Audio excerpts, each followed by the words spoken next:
Good evening students, welcome to my channel learn with Ankush Gill. सो बच्चा, यहाँ पे क्लास जो चल रही है आपकी एसएससी जीडी सेशन 23-24 के लिए है और हमने यहाँ पे प्रीवियस ईयर क्वेश्चंस की इंग्लिश सेक्शन के लिए सीरीज स्टार्ट कर रखी है। सो 10 जनवरी 23 को जो आपके एग्जाम्स हुए थे, शिफ्ट 1 और शिफ्ट 2 की जो प्रीवियस ईयर क्वेश्चंस की डिस्कशन है वो ऑलरेडी मैं कर चुकी हूँ और उसकी वीडियोस डल चुकी हैं। आप प्लेलिस्ट में जाके आप देख सकते हैं। सो आज शिफ्ट 3 के जो प्रीवियस ईयर क्वेश्चंस हैं उनको हम डिस्कस करेंगे। ओके, सो बिना टाइम वेस्ट किए let's start. So let me change the slide and also the colour of pen.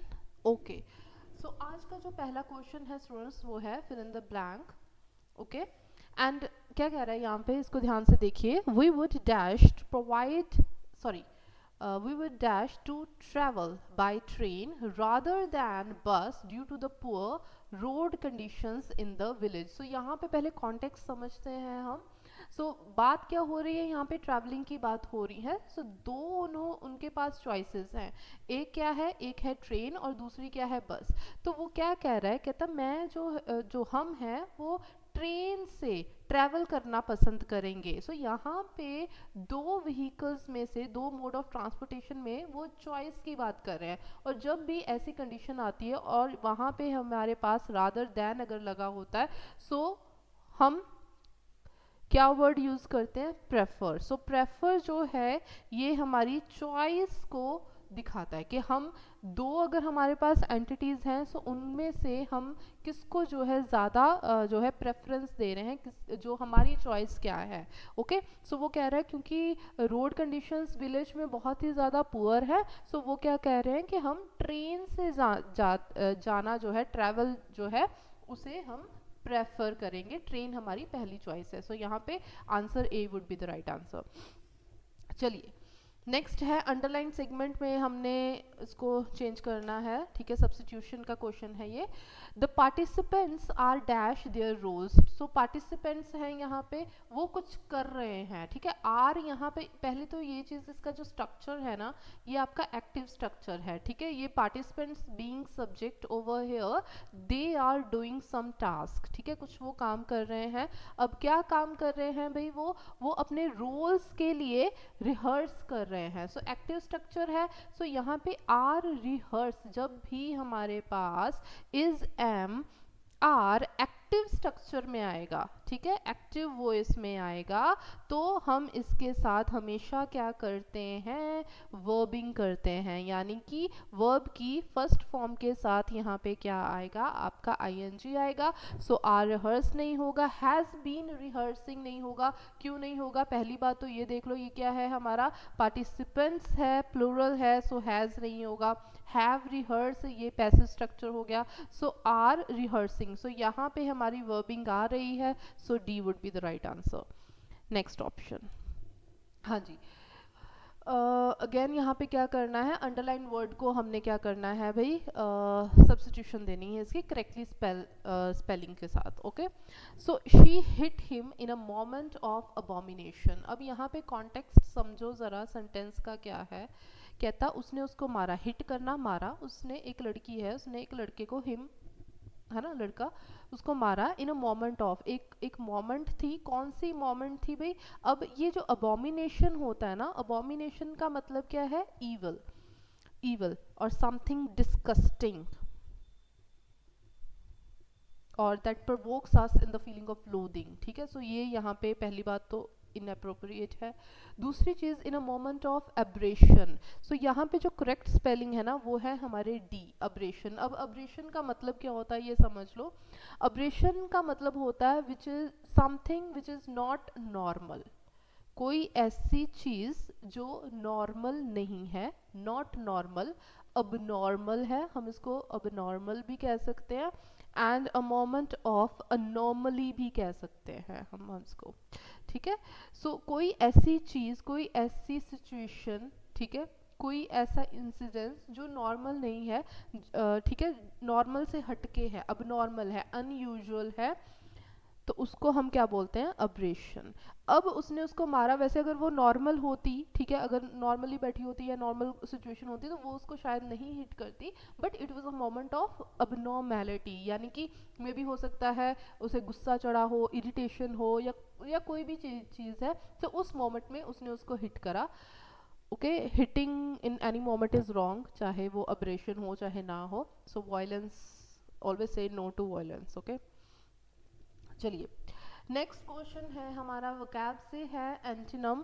सो यहाँ पे क्या बोला गया है भाई, एंशियस वर्ड है हमारे पास और इसका हमें मतलब नहीं, इसने एंटीनम पूछा है। ओके, सो एंटीनम बताना है भाई कौन सा होगा। पहली चीज़ तो देखो, एंशियस जो है ना, इसका मतलब है फीलिंग ऑफ नर्वसनेस, हम इसको कह सकते हैं, है ना। जब हम बहुत ज़्यादा जो है नर्वस हो रहे होते हैं, या हमें एनजाइटी हो रही होती है, या हम सिंपली परेशान हो रहे होते हैं, परेशानी हो रही होती है हमें किसी चीज़ की, एंक्शस हो रहे हैं, ठीक है, तो उसको हम क्या बोलते हैं, एंक्शस। अब यहाँ पे चार ऑप्शंस हैं, इसको हम मतलब एंक्शस हम कब होते हैं, है ना, हमें फीलिंग ऑफ नर्वसनेस कब होती है, जब हम किसी चीज़ को लेके अपना कुछ कंसर्न शो करते हैं, है ना, अपना कुछ कंसर्न शो करते हैं, हमें उस चीज़ के बारे में कोई फिक्र हो रही होती है, इसीलिए तो हम एंक्शस होते हैं। अगर हमें परवाह ही ना हो किसी चीज़ की तो हम क्यों उसके लिए परेशान होंगे भाई, हाँ ठीक है देखा जाएगा, होता होता होगा तो, है ना। पहली चीज तो इसको समझो, ठीक है। सो अब इसने क्योंकि एंटीनम पूछा है, तो यहाँ पे सीधा सीधा इसका जो ऑप्शन है वो क्या बनता है भाई, बी, अनकंसर्न्ड। जब हम मतलब हमें कोई, हम बेफिक्रे होते हैं, हमें हमें कोई कंसर्न नहीं है, हमारा कोई राब्ता नहीं है भाई इस सामने वाली चीज़ से, अगर राब्ता नहीं है तो हम ऑब्वियसली परेशान भी नहीं होंगे, एंक्शस भी नहीं होंगे, नर्वसनेस भी हमें नहीं आएगी। So that is the context is going on over here. So next thing is considerate. अब बाकी ऑप्शंस डिस्कस कर लेते हैं। सो जब हम कंसिडरेट कहते हैं ना, कंसिडरेट का मतलब क्या है कि कोई बंदा जो है वो क्या है, ठीक है, किसी चीज़ को लेके केयरिंग है, कंसीडरेट है, थॉटफुल है। मतलब जब हम कहते हैं ना, हम अपने पूरे थॉट्स पुट करते हैं कि नहीं यार मुझे इस तरीके से बिहेव नहीं करना चाहिए, सामने वाले को परेशानी होगी या सामने वाले को बुरा लगेगा, है ना, in order not to hurt their feeling, so हम वो काम नहीं करते हैं, that means we are being considerate, ठीक है। थॉटफुल हो रहे हैं हम, केयरिंग हो रहे हैं, सेंसिटिव हो रहे हैं। ओके, सो हम क्या हो रहे हैं यहाँ पे, सेंसिटिव हो रहे हैं। सो यहाँ पे एक और वर्ड जो है वो आपका आएगा,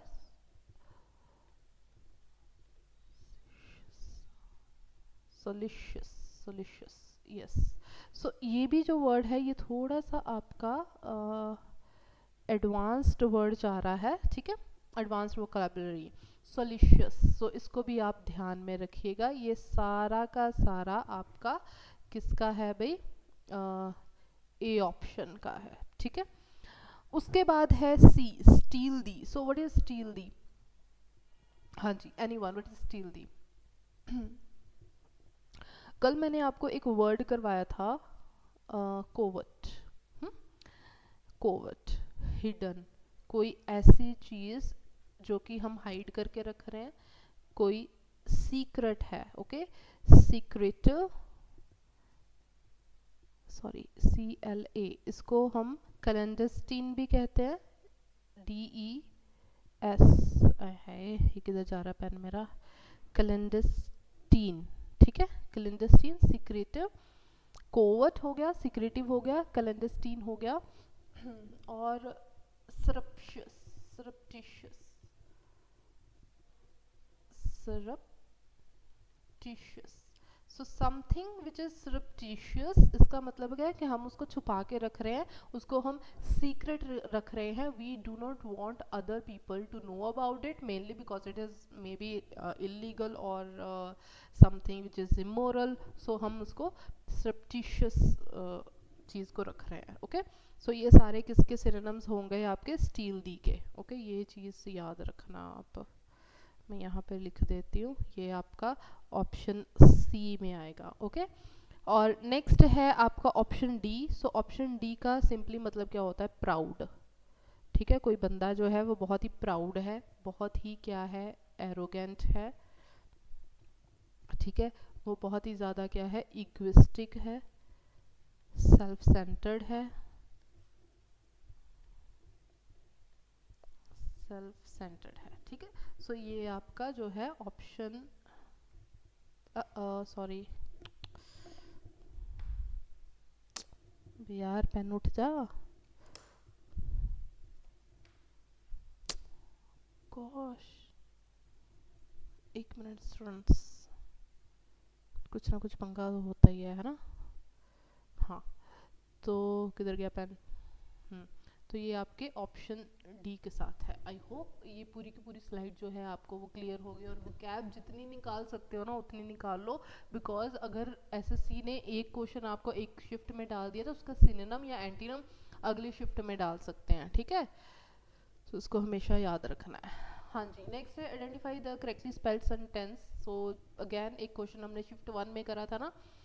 इसमें हमने देखना है कि कौन से ऐसा सेंटेंस है जिसमें कोई भी स्पेलिंग मिस्टेक नहीं है किसी भी वर्ड में। तो यहाँ पे कॉलीफ्लावर देखो ओ के साथ है विच इज़ रॉन्ग, यहाँ सी के साथ है ये गलत है, यहाँ पे ई के साथ है ये गलत है। So correct word is this cauliflower, so D would be the right answer. Next move ahead. आगे है अंडरलाइन वर्ड का हमने सिनोनिम बताना है भाई। Music is a therapy for everyone, कहता म्यूजिक जो है ना वो एक थेरेपी है भाई, सबके लिए है।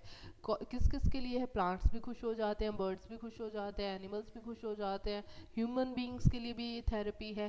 किस किस कारण? To flourish. फ्लरिश का मतलब क्या क्या है? To grow in a positive manner, है ना, to grow in a very very progressive manner, flourish करना उसको बोलते हैं। And rejuvenate. अब इसका हमने क्या बताना है? सिनोनिम बताना है। तो ये क्या होगा आपका? रिफ्रेशन। ओके, रिफ्रेशन। सो रिफ्रेश का मतलब क्या होता है? जब हम क्या होते हैं, तरोताज़ा हो जाते हैं ना किसी चीज़, है ना। ऐसा होता है ना, कई भी थकावट हो रही है, थक गए हैं कुछ है, तो हम ना एक रिलैक्सिंग सा म्यूज़िक लगा के अपने मनपसंद जो है गाने लगा के उसको हम सुन लेते हैं, तो हम काफ़ी तरोताज़ा हो जाते हैं। And again we back to work, right.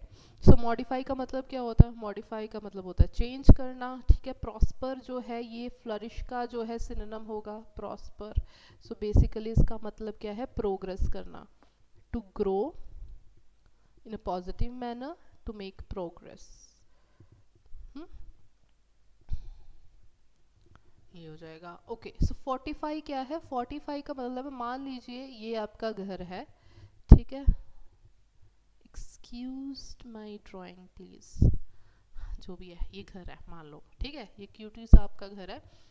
तो आप, क्योंकि यहाँ पे कोई चोर चक्का ना आ जाए, तो आप क्या करते हो, इसके आस पास आप एक प्रोटेक्टिव वॉल जो है वो आप खड़ी कर देते हैं, सो दैट कि आपके घर में कोई घुस ना जाए, ठीक है। So that means you are fortifying it, that means you are being protective, to protect. So जब हम प्रोटेक्शन, जब हम शील्डिंग करते हैं किसी चीज़ की, है ना, सो उसको हम क्या बोलते हैं? फोर्टिफाई। सो ये जो वॉल करके हमने क्या करा, इस घर को फोर्टिफाई कर दिया, प्रोटेक्ट कर दिया। I hope that make sense.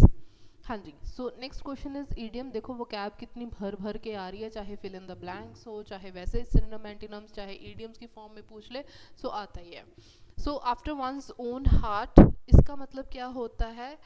जब इंसान की, मान लीजिए अगर मैं हूँ, अगर मेरी आदतें, मेरे लाइक्स और डिसलाइक्स जो हैं बिल्कुल आप लोगों के साथ मेल खा रहे हैं, that means you are after my own heart, after my heart. So इसका जो आ जाएगा वो क्या आएगा? डी। दैट मीन्स हम जब लाइक माइंडेड होते हैं ना, कंपैटिबल होते हैं, कि मान लो अगर मुझे कॉफ़ी पीना पसंद है तो आपको भी कॉफ़ी पीना पसंद है, अगर मुझे चाय पीना पसंद है तो आपको भी चाय पीना पसंद है, अगर अगर मेरी हॉबी जो है ट्रैवलिंग है तो आपकी भी हॉबी जो है ट्रैवलिंग है। सो तो that means we are being like minded people. अगर मुझे शाहरुख खान पसंद है, ऑफ कोर्स आपको भी शाहरुख खान पसंद है, okay. So that means we are being like minded. By the way कौन डंकी देख के आया है, do let me know in the comment section. Okay. Next is our soldiers have been making a clean sweep of the sheep and poultry on the route. So यहाँ पे हमने error बतानी है, basically क्या है?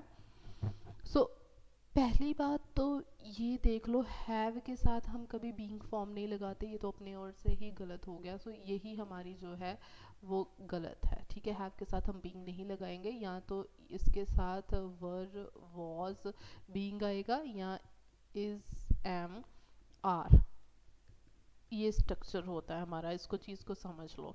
लेकिन यहाँ पे बीइंग वाला स्ट्रक्चर नहीं है, यहाँ पे क्या होगा, अवर सोल्जर्स हैव बीन मेकिंग, ठीक है। ये आपका प्रेजेंट परफेक्ट कॉन्टिन्यूस का जो है स्ट्रक्चर है। So C would be the right answer. चलिए नेक्स्ट, अगेन एंटोनिम पूछा है भी इसने, it is absurd to argue about this. Okay, so underlined word है, इसका हमने एंटोनिम बताना। चलिए, फेसिशियस, फंडामेंटल, रीजनेबल और अमेजिंग। पहले तो हम देख लेते हैं कि अब्सर्ड का एक्चुअली में मतलब क्या है, बिकॉज हमने अगर इसका मतलब पता होगा तभी तो हम एंटोनिम बता पाएंगे ना इसका, है ना।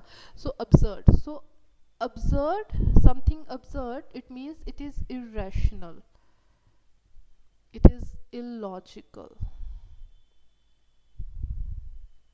Okay, unreasonable,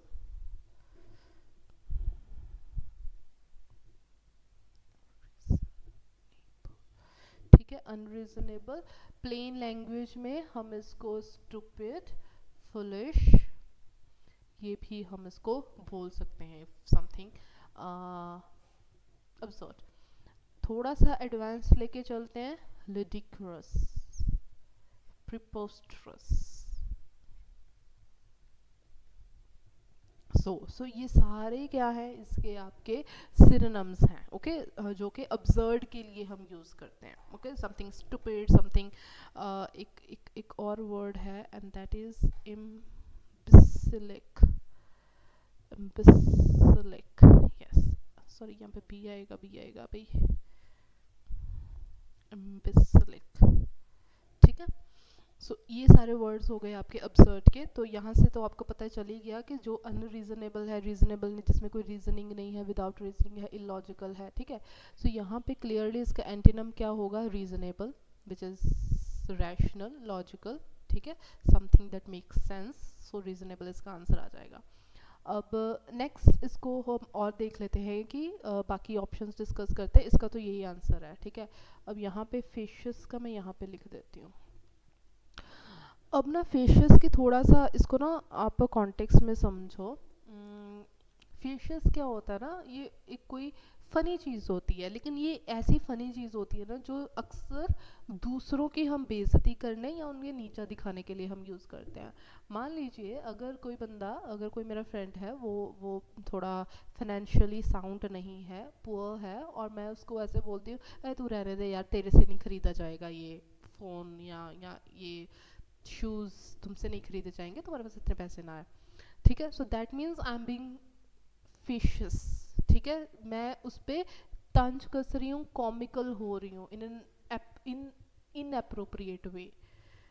ओके, सो वो होती है कॉमिकल, इसको बोलेंगे हम। उसको बेसिकली क्या, फिर ऐसे ऐसे करके हम किसी को ऐसे था ना, ताना सा दे के बाद में हम उसे, यार बुरा क्यों मान रहा है, मैं तो सिर्फ तुझे तंग कर रहा था, एंड फिर हम कहते हैं that means we are teasing them, है ना, किसी को टीज करना जानबूझ के, उसको हम बोल देंगे। ओके, सो इसको हम फ्लिप भी बोलते हैं, GLIB, ग्लिब भी बोलते हैं, एंड ऐसे पर्सन्स फ्लिपेंट भी होते हैं। और एक और वर्ड है इसके लिए, विम्सिकल, विम्सिकल। अब ये जो विम्सिकल है ना, ये थोड़ा सा पॉजिटिव कॉनोटेशन के साथ आ जाता है, इसका मतलब हो जाता है फनी। ओके, फनी, जोक्यूलर एंड जोकी। यहाँ पे मैं आ गई होंगी ना, दिख रहा है, देखो ज़रा, चलो इसकी PDF ऐसे मैं दे दूँगी आपको। नेक्स्ट है फंडामेंटल। ओके, सो फंडामेंटल का क्या मतलब होता है बच्चा? फंडामेंटल का मतलब होता है something very very basic thing, जो बहुत ही बेसिक है। बेसिक चीज़ें अक्सर हम कहते हैं ना, ये तो बेसिक नीड्स हैं, जैसे फंडामेंटल राइट्स हो गए, बेसिक राइट्स बोल सकते हैं, बेसिक नीड्स बोल सकते हैं, है ना। Primary needs, food is a primary need, water is a primary need, है ना, प्राइमरी हो गया। एंड हम इसको असेंशियल भी बोल सकते हैं, ज़रूरी है ना, हवा, पानी, खाना, ये तो असेंशियल चीज़ें हैं ना, असेंशियल हो गया। पिविटल, ओके, पिविटल, क्रूशियल, ये सारे इसके कॉन्टेक्स्ट में चलेंगे आपके। क्रूशियल, एक और वर्ड है इसका एंड दैट इज, यार पेन किधर गया, प्राइमोडियल। ये थोड़ा सा एडवांस्ड वर्ड है, प्राइमोडियल, तो इसको भी याद रखना। समथिंग विच इज प्रिमिटिव, ठीक है, बहुत ही कोर है, बेसिक चीज़ है प्राइमोडियल। तो ये सारे इसके सिनोनिम्स हो जाएंगे। अमेजिंग, हमें पता है अमेजिंग, अमेजिंग क्या है कि बहुत ही कोई अस्टाउंडिंग चीज़ है, एस्टोनिशिंग है, एक्सीलेंट, ठीक है, बहुत ही बढ़िया चीज़ है ना कोई, तो अमेजिंग मुझे समझाने की ज़रूरत नहीं है, वो है। चलिए नेक्स्ट है again fill in the blank. कहता है dash man command respect, okay, holy holy holy holy. So अब यहाँ पे क्या है, कहता है ऐसे जो मैन हैं वो रिस्पेक्ट कमांड करते हैं। सो किन आदमियों की, कैसे जो है इंसान है उनकी जो है वो रिस्पेक्ट करी जाती है, होली, जो बहुत ही होली होते, पवित्र होते, संत महात्मा टाइप जो होते हैं, है ना। सो होली मैन, सेक्रेड, सेक्रेट हो गया। रेवर्ड, रेवर्ड क्या होता है, जो बहुत ही है ना अपने उसमें एरिया में, अपने सर्कल में, अपने फील्ड में बहुत ज़्यादा उन्होंने इज्जत कमाई होती है ना। रेवर्ड हो गया, सेक्रेड हो गया, उसको हम होली बोल देंगे। और यहाँ पे जो अब ये वाला जो होली है ना, ये इसका मतलब है something which has holes in it, something which has holes in it, उसको हम होली बोल देंगे। अब ये जो होली है it's a kind of plant, okay. और ये जो होली है ये किससे बना है, वर्ड होल से। इसका मतलब क्या है, something which is complete. I think that makes sense. चलिए वेरी गुड वर्ड। नेक्स्ट जो आया है sumptuous, sumptuous। sumptuous क्या है ना, प्लेन इंग्लिश में इसको अगर हम करें तो कोई ऐसी चीज़ जो कि बहुत ज़्यादा क्या है, कॉस्टली है, बहुत ज़्यादा क्या है, एक्सपेंसिव है, ठीक है, बहुत महंगी है एक्चुअली में, ठीक है। It's extravagant, extravagant, it's also deluxe and it's also luxurious, है ना, लग्जरियस गाड़ियाँ होती हैं, है ना, घर होते हैं। सो ये सम्चुअस वही चीज़ है, डीलक्स, एक्स्ट्रावेगेंट, और क्या आ सकता है, plush, something which is plush, ठीक है। ये भी एक इनफॉर्मल सा वर्ड है जो एक्सपेंसिव चीज़ों के लिए हम यूज़ करते हैं। और इसका सिनोनिम इसने पूछा है, तो ये इसका सिनोनिम क्या होगा, लैविश। हम कहते हैं लैविशली पैसा खर्च कर रहा है उन्होंने अपने घर पे, सो ये वही चीज़ है, लैविश, ठीक है। सो सम्चुअस का यहाँ पे क्या आ गया भाई, हमारा लैविश। अब मैमथ, व्हाट इज मैमथ, अच्छा मैमथ एलिफेंट सुना है आपने। सो मैमथ का मतलब क्या है, something gigantic, huge, very huge, बहुत विशाल, इसको हम बोल सकते हैं हिंदी में, विशाल इमारतें, है ना। चलो हम्बल, हमें पता हम्बल क्या होता है भाई, हम्बल क्या होता है, मॉडेस्टी, है ना, when we are being modest, when we are negative connotation में timid, okay, humble, modest, timid, ये आ जाएगा इसका। एंड नेक्स्ट है miniscule, okay, what is miniscule, something tiny, बहुत ही स्मॉल कोई चीज़ है ना, extremely tiny, extremely small. Microscopic, जैसे जर्म्स होते हैं, जर्म्स हमें वैसे नहीं दिखते ना, वो माइक्रोस्कोप से ही दिखते हैं, so they are miniscule beings, microscopic, ठीक है। I hope that make sense. चलो next, once in a year the management of the institute surveys the whole situation. अब यहाँ पे अप्रोप्रिएट वर्ड हमने सब्सटीट्यूशन यहाँ पे लिखना है सर्विस के। सो कहता वंस इन अ ईयर, साल में एक बार जो मैनेजमेंट है इंस्टीट्यूशन की, वो खुद क्या करती है, डैश करती है पूरी की पूरी सिचुएशन का, सिचुएशन का डैश करती है। सो बेसिकली यहाँ पे वो कहना क्या चाहता है कि हर साल में एक बार जो मैनेजमेंट खुद पूरे इंस्टीट्यूशन की मुआवना करती है, मुआवना करती है, मुआयना नहीं, मुआयना होता है ना, जिसका मतलब होता है असेस करना या एवेलुएट करना, सिचुएशन को असेस करना। सो यहाँ पे हमारे पास एक इडियम है, to take stock of. So to take stock of का सिंपली क्या मतलब होता है? एवेल्युएट करना, असेस करना, मुआयना करना, या फिर हम इसको और क्या बोल सकते हैं? हाँ, यही है। ठीक है, so A would be the right answer, यहाँ पे सर्वे नहीं आएगा। Next, my cousin likes dash root and dash around the bush is one of the idioms in English. कहता मेरे कज़न को पसंद है डैश रूट, और ये जो है वो एक ईडियम है इंग्लिश में। अब यहाँ पे ऑप्शंस देख सकते हैं, यहाँ पे जो रूट की बात हो रही है, यहाँ पे ना ये वेजिटेबल जो होता है ना, पता नहीं वेजिटेबल है कि fruit, I don't know. Beetroot salads में अक्सर हम खाते हैं ना, इसको हिंदी में हम चुकंदर भी बोलते हैं, है ना। सो इसका स्पेलिंग क्या होता है? BEET, beetroot. सो सी में है ये बीट, डी में भी है, लेकिन यहाँ पे जो है यहाँ पे डबल ई है, which is wrong. So beat around the bush में ये ईडियम है। ओके, सो यहाँ पे BEAT आएगा, बीट अराउंड द बुश। यहाँ तक क्या है भाई? ये ईडियम है। इसका मतलब क्या होता है? जब हम गोल गोल बातों को घुमाते रहते हैं, मेन पॉइंट पे नहीं आते, उसको हम बोलते हैं बीट अराउंड द बुश। ठीक है, और यहाँ पे जो बीट के स्पेलिंग आएंगे BEET आएगा, so C would be the right answer. चलो, He confessed about his affairs as a dash made him sleepless। कहता उसने मान लिया, कबूल कर लिया। कन्फेस्ड का मतलब क्या है? जब हम किसी अपने जुर्म को या किसी बात को हम कबूल कर लेते हैं, है ना, मान जाते हैं, मान लेते हैं कि हाँ ये मैंने करा है, मान लेना। ठीक है, सो अबाउट हिज अफेयर्स, कहता उसके जो अफेयर्स थे उसके बारे में उसने कहता कबूल कर लिया, बिकॉज उस उन अफेयर्स का जो उन्हें पछतावा हो रहा था, गिल्ट फील हो रहा था, उसने क्या कर दिया था? उसकी नींदें उड़ा दी थी। That made him sleepless. So यहाँ पे गिल्ट आएगा। Okay, next. ओके, सब्स्टिट्यूशन है।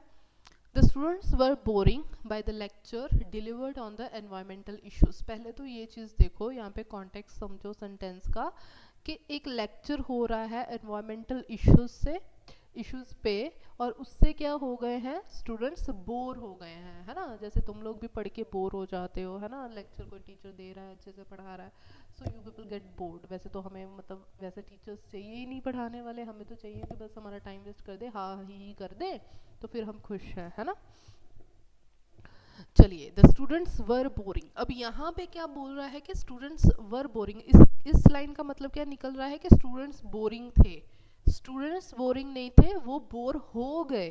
ठीक है, तो द स्टूडेंट्स वर बोर्ड आएगा। यहाँ पे जो BORED है, that is being adjective. Students were bored, why? Because the lecture was boring. ठीक है, अब बोरिंग यहाँ पे कौन था भाई? लेक्चर बोरिंग था, स्टूडेंट्स बोरिंग नहीं थे। लेक्चर जो था, lecture was boring, that's why students were bored. क्योंकि स्टूडेंट्स प्लरल है, वर लग गया, so D would be the right answer. चलिए, ओके, इसको हम पढ़ लेते हैं। क्लोज टेस्ट को पहले पूरा पैरा पढ़ेंगे। Children, especially dash, avoid such foods or try to reduce intake and instead eat healthy food for dash growth. Schools can dash the quality of the food being sold in the canteens and also ensure that the children bring wholesome nutrition food dash home. Dash should be appointed to check the calories, content and food value of food served in the canteens and setting definite tiffin patterns। कहता specially बच्चों को क्या करना चाहिए? Dash avoid करना चाहिए। तो यहाँ पे चाहिए वाली सेंस है, तो क्या उन्हें अवॉइड करना है भी? फूड्स, और ट्राई टू रिड्यूस इनटेक। यहाँ पे शुड आएगा, ठीक है, क्योंकि यहाँ पे चाहिए वाली सेंस है। Specially children should avoid such foods, ऐसे फूड्स उन्हें अवॉइड करने चाहिए, और उनका इनटेक, या फिर कोशिश करनी चाहिए कि उनका जो इनटेक है वो कम कर दें। इंस्टेड ईट हेल्दी फूड, उनको हेल्दी फूड खाना चाहिए। किस लिए खाना चाहिए? For dash growth, for dash growth. For elegant growth तो नहीं होगा, है ना। सो एलिगेंट का मतलब क्या? तो बड़ी सोफिस्टिकेटेड ग्रोथ कौन सी होती है भाई? इंटरेस्टिंग ग्रोथ नहीं आएगा, है ना, ऑकवर्ड बेढंगी सी नहीं, ये भी नहीं आएगा। सो प्रॉपर ग्रोथ के लिए, एक होलसम ग्रोथ के लिए, हेल्दी ग्रोथ के लिए उन्हें हेल्दी फूड खाना चाहिए। ओके, नेक्स्ट है schools can dash the quality of the food being sold in the canteens. कहता है जो कैंटीन्स में फूड बिक रहा है, स्कूल्स को क्या करना चाहिए, कर सकते हैं, स्कूल क्या कर सकते हैं, schools can dash the quality. अब अलो, क्वालिटी को अलो नहीं करेंगे, वो क्वालिटी शो नहीं करेंगे, ठीक है। प्रो क्लेम का है लेना, प्रो क्लेम का मतलब है ले लेना, किसी चीज़ को गेट करना, तो प्रो क्लेम भी नहीं करेंगे, वो क्या करेंगे, उसको मॉनिटर करेंगे कि किस किस तरह की क्वालिटी का जो खाना है वो कैंटीन्स में मिल रहा है। सो स्कूल्स को वो मॉनिटर करना चाहिए, ठीक है। सो थर्ड ऑप्शन का थर्ड का आपका डी ऑप्शन आएगा। Next, can monitor the quality of the food being sold in the canteens and also ensure, और ये भी पक्का कर सकते हैं कि जो चिल्ड्रन है ना वो लेकर आए, ब्रिंग का मतलब लेकर आना, bring wholesome nutrition. Wholesome nutrition का मतलब क्या होगा, एक प्रॉपर हेल्दी, कंप्लीट हेल्दी जिसको हम बोलते हैं, ठीक है। Wholesome nutrition food dash home, कि वो घर से भी जो प्रॉपर न्यूट्रिशियस फूड जो है वो लेकर आए। आप लोगों ने देखा होगा कि आजकल के स्कूल्स में ना रिसेस के टाइम क्या होता है कि टीचर्स जो है बच्चों के टिफिन्स चेक करते हैं कि वो क्या लेकर आए हैं। इंस्टेड स्कूल्स क्या करते हैं, एक पूरा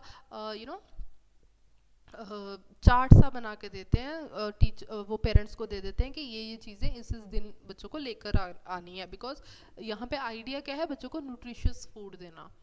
ओके, सो कहता है घर से भी उनको फ्रेश न्यूट्रिशियस फूड लेकर आना चाहिए, ये भी इंश्योर करे स्कूल्स की बच्चा टिफिन में क्या लेकर आ रहा है, ठीक है। और फिर पेरेंट्स को मजबूरी में डालना ही पड़ता है फ्रूट्स वगैरह ये वो। चलो नेक्स्ट है dash should be appointed to check the calories content and food value of food served in the canteens. अब देखो यहाँ पे क्या है, चेक द कैलोरीज कंटेंट, के फूड में कितनी कैलोरीज है, उसमें कितनी न्यूट्रिशियस वैल्यू कितनी है। तो ये सारी चीज़ें कौन करता है भाई, एक डाइटिशियन करता है कि आपका जो फूड है उसमें प्रॉपर जो है वो मील बच्चे को मिल रहा है कि नहीं, उसमें कैलोरी कंटेंट कितना है, कार्ब्स कितने हैं, न्यूट्रिएंट्स कितने हैं, ठीक है, हर एक चीज़ प्रॉपर उसमें फ्रैक्शन में है कि नहीं। सो ये डाइटिशियन करता है। पीडियाट्रिशियंस कौन होते हैं, ये होते हैं जो बच्चों के डॉक्टर होते हैं ना, जो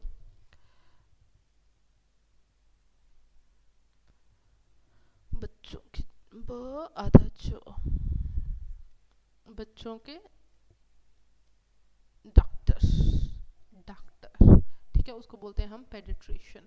ऑप्टिशियंस कौन होते हैं, जो आंखों के होते हैं, ठीक है, आई डॉक्टर होते हैं, जो आई डॉक्टर्स। ओके, तो यहाँ पे ये भी नहीं आएगा, टेक्नीशियन भी नहीं आएगा, यहाँ पे क्या आएगा, dietitian. And this is it. और अगर आपको इसकी पीडीएफ चाहिए तो आप ये वाला टेलीग्राम चैनल जो है वो ज्वाइन कर सकते हैं, लर्न विद अंकुश गिल। और ये क्लास आपकी रोज़ लगती है 9 PM।